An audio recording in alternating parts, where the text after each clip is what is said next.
Όταν κοιτάζεις τον καθρέφτη, τι βλέπεις? Τα ελαττώματα που κρύβονται μέσα του είναι εκείνα τα σημεία του σώματός σου που εξακολουθείς να μισείς, που σε κάνουν να αναστενάζεις με απογοήτευση. Μα παιδί μου, έχεις άραγε ποτέ κοιταχθεί στον καθρέφτη για να αγαπήσεις τον εαυτό σου? Έχεις σταθεί ποτέ μπροστά στον καθρέφτη για να σε παρατηρήσεις, να σε αγκαλιάσεις και να παρηγορήσεις το παιδί που κρύβεις μέσα σου? Μέσα από το επεισόδιο του podcast «Γιατί έτσι άραγε», ο Χέλιας θέλει να σου δώσει λίγη πίστη πως ο καθένας από εμάς είναι ένα μοναδικό κομμάτι με ανασφάλειες που ακτινοβολούν. Και τώρα ας ξεκινήσουμε αυτό το επεισόδιο του podcast. Μουσική. Πάμε! Τι έχουν άραγε περάσει τα παιδιά που δεν έχουν όμορφη εμφάνιση? Ένα κορίτσι με ένα μεγάλο σημάδι στο πρόσωπο που απλώνεται γύρω από το μάτι και κατεβαίνει στο μάγουλο. Πάντα το θεωρούσε ένα στίγμα, μια οδύνη, μια κατάρα που έπρεπε να υπομένει σε όλη της τη ζωή. Φαινόταν σαν όλα τα άσχημα πράγματα να την είχαν διαλέξει. Τα μονόβλεφα μάτια της, πάνω στα οποία απλωνόταν το σημάδι και έφτανε μέχρι το λευκό τους, κάνοντάς την να μοιάζει με παραμορφωμένο τέρας. Τα μάτια της είχαν δύο διαφορετικά χρώματα. Το στόμα της ήταν προτεταμένο, το δέρμα της ήταν σκουρόχρωμο. Οι συμμαθητές της δεν έπαιζαν μαζί της, την αποκαλούσαν μάγισσα. Τα αγόρια τη θεωρούσαν σαν ένα τέρας από άλλον πλανήτη, ενώ τα κορίτσια την κοιτούσαν με βλέμμα γεμάτο ήκτο. Ακούγεται σχεδόν ανεκτό, μέχρι τη στιγμή που τα μεγαλύτερα παιδιά στο σχολείο της έσκιζαν τις ασκήσεις, της βουτούσαν το κεφάλι στον υπτήρα ή την ανάγκαζαν να γονατίσει και να ζητήσει συγγνώμη μόνο και μόνο επειδή «φταίς επειδή είσαι τόσο άσχημη που μου χαλάς το μάτι». Όσο κι αν έκλαιγε και όσο κι αν σιωπούσε, έπρεπε να υπομένει αυτά τα βασανιστήρια. Η προκατάληψη έγινε ακόμη χειρότερη όταν ο δάσκαλος στο σχολείο έκανε αδιάφορα σχόλια, λέγοντας «Μα πώς γίνεται να έχεις τόσο όμορφο όνομα?» και έπειτα απειλούσε να τιμωρήσει όσους δεν πρόσεχαν στο μάθημα, λέγοντας ότι θα τους αλλάξει θέση για να καθίσουν δίπλα της, μπας και σταματήσουν να μιλάνε. Και αυτός ο συμμαθητής επίσης δεχόταν διακρίσεις για την εμφάνισή του. Αυτό που τραβά πρώτα το βλέμμα όταν κάποιος αντικρίζει το πρόσωπό του είναι η μύτη του. Φαρδιά, πλακουτσωτή, κόκκινη, με επιφάνεια τραχιά σαν φλούδα από πορτοκάλι. Οι κόρες των ματιών του φαίνονται ελαφρώς πεταγμένες, λες και είναι έτοιμες να πέσουν από τη θέση τους. Τα χείλη του, παχιά και προτεταμένα, θυμίζουν το στόμα ενός γουρουνόψαρου. Όταν κανείς τον κοιτάξει συνολικά, νιώθει ότι κάτι μέσα του αναδύεται, κάτι είναι έτοιμο να ξεχυλήσει, μόνο που δεν ξέρεις πότε ακριβώς θα σπάσει. Την πρώτη φορά που συνειδητοποίησε αυτή την ασχήμια ήταν όταν πήγαινε ακόμα στο δημοτικό. Η δασκάλα τον έβαλε να καθίσει δίπλα σε ένα πολύ όμορφο αγόρι και κάποια στιγμή μπέρδεψε κατά λάθος το όνομά του με του άλλου μαθητή. Η τάξη ξέσπασε σε περιφρονητικά γέλια. Άκουσε καθαρά κάποιον να λέει με κακία «Πώς γίνεται να μπερδέψεις έναν άγγελο με ένα παιδί με μούρι γουρουνιού?» Έσφιξε τις γροθιές του και τσαλάκωσε το τετράδιό του. Μισούσε τα κορίτσια που τον κορόιδευαν. Μισούσε εκείνο το παιδί με τη φαρμακερή γλώσσα. Μισούσε τη δασκάλα. Μισούσε τον συμμαθητή με την ωραία εμφάνιση. Μια φλόγα έκαιγε μέσα του, γεμάτη αγανάκτηση και αδυναμία. Μισούσε τον ίδιο του τον εαυτό. Έσπασε όλους τους καθρέφτες στο σπίτι. Ούρλιαξε κατά πρόσωπο στους γονείς του. «Όλα είναι δικό σας φταίξιμο. Γιατί με γεννήσατε? Γιατί να είμαι τόσο άσχημος και δυστυχισμένος?» Λοιπόν, οι γονείς του απλώς σιωπούσαν, χωρίς να ξέρουν τι άλλο να κάνουν. Στο ετοιμόρροπο σπίτι τους πάσχιζαν να εξασφαλίσουν 3 γεύματα τη μέρα. Οι γονείς του είχαν ζήσει μια ζωή γεμάτη ταπεινώσεις, μια ζωή γεμάτη ανασφάλεια. Πέρα από τη σιωπή, αυτοί οι δύο άνθρωποι δεν ήξεραν πώς να δώσουν στο δεύτερο παιδί τους κάτι που ούτε οι ίδιοι δεν είχαν ποτέ. Πώς μεγαλώνουν άραγε τα παιδιά που δεν έχουν όμορφη εμφάνιση? Μερικοί άνθρωποι συμβούλεψαν το μικρό κορίτσι. Προσπάθησε λίγο παραπάνω. Αρκεί να ήταν καλή μαθήτρια και κανείς δεν θα την πείραζε πια, θα την σέβονταν περισσότερο. Αφού δεν είχε ομορφιά, έπρεπε να έχει γνώση. Έτσι ρίχτηκε στο διάβασμα με μανία. Υπήρχαν νύχτες που διάβαζε κλαίγοντας, χωρίς να τολμά να ξεκουραστεί, από τον φόβο ότι θα την ξαναεκφοβήσουν. Για εκείνη, το διάβασμα ήταν σαν ένα μεγάλο χειρουργείο. Έδινε στα παιδιά που την κορόιδευαν να αντιγράφουν. Εκείνα είδαν την εκμεταλλεύσιμη αξία της και έτσι σταμάτησαν να την πειράζουν. Ναι, Δεν ήταν πια εφιάλτες για εκείνη, αλλά η ασχήμια της παρέμενε. Ο κόσμος εξακολουθούσε να αποφεύγει αυτήν τη μάγισσα. Θεέ μου, όταν είσαι άσχημος δεν υπάρχει τρόπος να πάψεις να είσαι. Όσο και αν φροντίσεις τον εαυτό σου, το μόνο που μπορείς είναι να φαίνεσαι κάπως λιγότερο άσχημος. Οι άλλοι συνέχιζαν να δείχνουν και να λένε «Αυτή, εκείνη που ήταν κάποτε άσχημη σαν τον διάβολο, τώρα είναι λίγο καλύτερη». Δεν τολμούσε να πλησιάσει ή να συμπαθήσει κανέναν. Πάντα αμφέβαλε για τα κομπλιμέντα που της έκαναν από ευγένεια αυτοί οι άνθρωποι. Όταν σε έχουν ήδη αποκαλέσει άσχημο, δύσκολα μπορείς να πιστέψεις ξανά ότι έχεις κάποια γοητεία. Έβλεπε την υποκρισία σε κάθε λέξη που έβγαινε από τα στόματα των γύρω της. Τρελαινόταν να σκέφτεται γιατί, παρόλες τις προσπάθειές της να γίνει καλύτερη, δεν μπορούσε να αλλάξει τη συγκαταβατική περιφρόνηση και την κοροϊδία τους. Η ζωή δεν είναι σαν τις ταινίες. Αυτοί που σε εκφόβιζαν παλιά δεν πρόκειται να σε θαυμάσουν όταν πετύχεις. Η πραγματικότητα είναι το αντίθετο. Όσο πιο πολύ πετυχαίνεις, τόσο περισσότερο σε μισούν. Δεν δέχονται πόσο ικανός είσαι. Για αυτούς η επιτυχία σου είναι απλώς τύχη, αποτέλεσμα γνωριμιών ή ένα είδος θεϊκής αποζημίωσης για τη δύσμορφη εμφάνισή σου.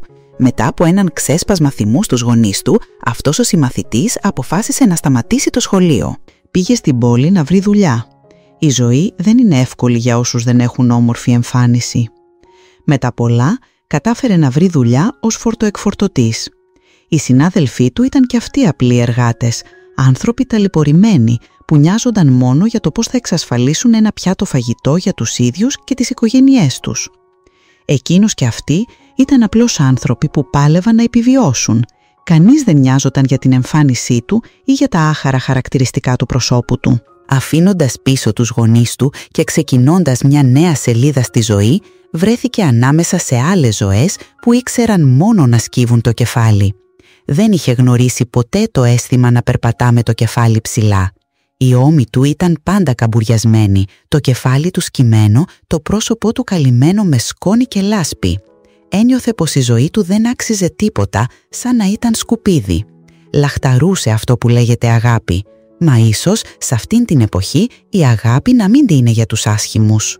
Γέλασε μόνος του με τη μοίρα του. Ίσως ούτε η Θηνόρ να τον αγαπούσε τώρα. Η τύχη του ήταν πιο άθλια και από του Τσιφαίο. Ίσως γεννήθηκε σε λάθος εποχή, σε λάθος σπίτι, σε λάθος κοινωνία. Ναι, έτσι είναι. Ζει σε μια κοινωνία όπου όλοι δίνουμε σημασία στην εμφάνιση. Έχει σημασία η εξωτερική εμφάνιση? Ναι, έχει μεγάλη σημασία.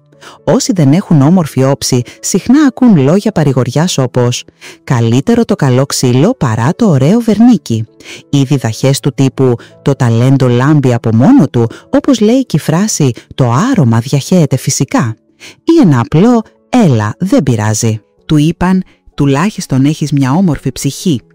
Το μόνο που κατάφερε ήταν να χαμογελάσει αμήχανα, νιώθοντας τον νύκτο πίσω από κάθε λέξη παρηγοριάς, νιώθοντας πόνο για τον ίδιο του τον εαυτό. Όταν έλεγε «η εμφάνιση δεν έχει σημασία», ήταν γιατί δεν είχε καταλάβει ποτέ πώς η ασχήμια μπορεί να επηρεάσει έναν άνθρωπο. Υπάρχουν πολλοί που, παρότι είναι άσχημοι εξωτερικά, αντί να λυγίσουν από τη χλέβη, σηκώνουν το κεφάλι ψηλά και φορούν με αυτοπεποίθηση τα πιο εντυπωσιακά ρούχα, ελπίζοντας πως έτσι θα καλύψουν τα ελαττώματα της εμφάνισής τους στα μάτια του κόσμου. Και όμως, εκείνοι συνέχιζαν να κουβαλούν μέσα τους πόνο, αίσθημα αδικίας και ταπείνωσης που κανείς δεν έβλεπε, γιατί ο κόσμος τους έλεγε «άσχημος και κάνεις και φιγούρα, άσχημος και θες να τραβάς την προσοχή». Υπήρχαν και εκείνοι που δούλευαν νυχτημερών, μετρούσαν και το τελευταίο τους κέρμα μόνο και μόνο για να μαζέψουν αρκετά ώστε να ξαπλώσουν σε ένα χειρουργικό τραπέζι κάποιου Ινστιτούτου Αισθητικής, να αντέξουν το κόψιμο που φτάνει ως το κόκαλο με μία μόνο επιθυμία: να σταματήσει ο κόσμος να σχολιάζει την εμφάνισή τους. Και τι έγινε μετά? Ο κόσμος συνέχιζε να πετάει πικρά λόγια. Τι να το κάνεις το τεχνητό το όμορφο, καλύτερα άσχημος φυσικά. Υπήρχαν και πολλές γυναίκες που ακόμα και μετά τον γάμο τους δεν έβρισκαν ησυχία. Ο κόσμος κουτσομπόλευε, ηρωνευόταν ή έλεγε τάχα με θαυμασμό «Μα τι ευγενικός αυτός ο άντρας, τι τύχη που είχε αυτή η άσχημη κοπέλα». Μερικοί μάλιστα έλεγαν με κακία Σίγουρα τον μάγεψε, αλλιώς ποιος θα ήταν τόσο χαζός να την ερωτευτεί έτσι χωρίς λόγο. Σταμάτα αν έχεις πληγώσει κάποιον με προσβολές ή κριτικές για την εμφάνισή του. Ο καθένας σε αυτή τη ζωή παλεύει καθημερινά για να επιβιώσει. Γι' αυτό ζήσε σωστά τη δική σου ζωή πρώτα. Μην κάνεις τη ζωή των άλλων χειρότερη. Υπάρχει μια λεπτή γραμμή ανάμεσα στην παρατήρηση και την προκατάληψη. Να είσαι προσεκτικός με τα λόγια σου, γιατί ποτέ δεν ξέρεις πόσο μπορεί να καταρρεύσει ένας άνθρωπος μόνο και μόνο από ένα σου αστείο. Τα παιδιά που δεν έχουν όμορφη εμφάνιση, τι φταίνε? Ο κόσμος λέει συχνά πως η ασχήμια είναι έγκλημα. Ένα έγκλημα που δεν τιμωρείται με φυριακή, που δεν καταγράφεται σε κανέναν νομικό κώδικα, αλλά είναι ένα έγκλημα που γεννιέται μέσα στο πλήθος που λατρεύει την όμορφη όψη. Δεν είναι έγκλημα μέσα στην ενοχή, αλλά μέσα στη λύπηση. Την εμφάνισή μας δεν την επιλέγουμε. Τα παιδιά που δεν είναι όμορφα δεν έχουν διαπράξει κανένα έγκλημα. Το φταίξιμο ανήκει στην κοινωνία. Η ενοχή βαραίνει εκείνους που έχουν άσχημη ψυχή, αυτούς που ξέρουν μόνο να πετούν πικρά λόγια. Αλλά και αυτά τα παιδιά θα έχουν μερίδιο ευθύνης, αν αφήσουν τον εαυτό τους να καταρρεύσει από αυτά τα λόγια. Θα φταίνε αν παραμελήσουν ή καταστρέψουν το σώμα τους. Θα φταίνε αν δεν έχουν ποτέ αγαπήσει και αποδεχτεί τις ατελειές τους. Τι σημαίνει να αγαπάς και να αποδέχεσαι τον εαυτό σου? Η φράση «αγάπα τον εαυτό σου» δεν μας είναι ξένη στις μέρες μας. Είναι μια στάση ζωής αισιόδοξη, γεμάτη αγάπη για τη ζωή, που κουβαλά θετικά συναισθήματα, ώστε να έχεις αυτοπεποίθηση και να βλέπεις την ομορφιά του εαυτού σου έτσι όπως είναι. Από αυτή τη σκέψη γεννήθηκε και το κίνημα της θετικής στάσης απέναντι στο σώμα, με συνθήματα όπως «να είσαι ικανοποιημένος με τον εαυτό σου». Το σώμα σου είναι πάντα όμορφο χωρίς όρους, οπότε δεν χρειάζεται να προσπαθείς να το αλλάξεις. Αυτό το κίνημα σε ενθαρρύνει να εξασκείς την αυτοαγάπη, επαναλαμβάνοντας φράσεις μάντρα όπως «είμαι όμορφος», «αγαπώ τον εαυτό μου» ή «αγαπώ το σώμα μου», μέχρι να γίνουν πραγματικότητα. Και όμως, χωρίς να το καταλάβουμε, αυτό δημιουργεί μια πίεση. Την πίεση ότι είμαστε υποχρεωμένοι να είμαστε ικανοποιημένοι με τον εαυτό μας. Ο καθένας μας έχει κάποια χαρακτηριστικά στο σώμα του που δεν τον ικανοποιούν πλήρως. Όμως δεν μπορείς να αναγκάσεις τον εαυτό σου να βρει αγάπη εκεί όπου δεν υπάρχει. Μπορεί άραγε αυτό να θεωρηθεί αληθινή αυτοαγάπη? Αν συνεχώς επαναλαμβάνεις θετικές δηλώσεις στις οποίες δεν πιστεύεις, η ψυχή σου θα τις απορρίψει. Στο τέλος, όλα αυτά μπορεί να φέρουν το αντίθετο αποτέλεσμα και να σε κάνουν να νιώθεις ακόμη μεγαλύτερη δυσφορία με το σώμα σου. Υπάρχει λοιπόν κάποια πιο κατάλληλη προσέγγιση από το κίνημα της θετικής στάσης απέναντι στο σώμα? Η απάντηση είναι ναι. Το έτος 2015 η έννοια της ουδετερότητας απέναντι στο σώμα, body neutrality, έγινε ευρέως αποδεκτή από το κοινό, εκφράζοντας μια ουδέτερη στάση, ούτε λατρεία ούτε απέχθεια, προς το σώμα μας. Αυτή η προσέγγιση εστιάζει περισσότερο στο τι μπορεί να κάνει το σώμα σου παρά στο πώς φαίνεται. Για παράδειγμα, μπορείς να νιώθεις εκτίμηση για τα πόδια σου επειδή στηρίζουν το σώμα σου, ενώ παράλληλα εξακολουθείς να γυμνάζεσαι για να τα κάνεις πιο δυνατά. Το να θέλεις το σώμα σου να είναι ισορροπημένο δεν σημαίνει ότι θέλεις οι άλλοι να σε βλέπουν όμορφο, αλλά γιατί τότε οι κινήσεις σου θα είναι πιο γρήγορες και το σώμα σου πιο υγιές. Ή μπορεί να θέλεις να είσαι πιο γεμάτος, επειδή ξέρεις ότι ένα υπερβολικά αδύνατο σώμα δεν έχει αρκετή δύναμη για να κάνεις όσα αγαπάς. Αυτό το κίνημα εστιάζει στο τι αξίες μπορεί να σου προσφέρει μια συγκεκριμένη σωματική κατάσταση, αντί να ενδιαφέρεται για το πώς φαίνεται το σώμα σου στα μάτια των άλλων.